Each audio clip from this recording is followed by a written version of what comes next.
নতুন করে আবার দাঁড়া, তুই আমার বউকে বিয়ে করে আমার ঘরে এসেছিস, তোর সাহস তো কম না? বেরিয়ে যা আমার ঘর থেকে। মাধ্যম, তুমি হয়তো ভুলে যাচ্ছ তুমি এই বাড়িতে ঘর জামাই আছো। তুমি যদি সঞ্চয়কে না সহ্য করতে পারো, তুমি আর তোমার ছেলে এই বাড়ি থেকে বেরিয়ে যেতে পারো। দয়মন্তী, এই চলো সঞ্চয়। দয়মন্তী। এইভাবে কেটে গেল 20টা বছর। দাঁড়াও দাঁড়াও দাঁড়াও, মল্লিকা, তুমি এতদিন আমার সাথে প্রেম করে আজ টাকার লোভে জুবিনকে বিয়ে করলে? টাকাই দুনিয়ায় সবকিছু কারণ। চলো জুবিন।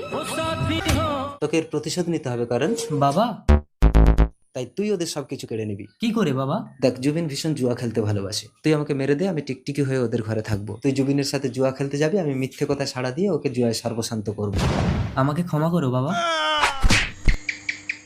আরে আরে কি করছেন মা? ঘরে টিকটিকি এলো কোথা থেকে বৌমা? মারতে হবে না, ডিমের খোলা দিলে টিকটিকি এমনি ঘর থেকে বেরিয়ে যায়। তারাও যেখানে সেখানে পটি করছে। না মা, টিকটিকি মারবে না। টিকটিকি সবসময় সত্য কথা সাড়া দেয়। দেখলে মা, টিকটিকি কিভাবে সত্য কথা সাড়া দেয়। কিরে জুবিন, জুয়া খেলবি?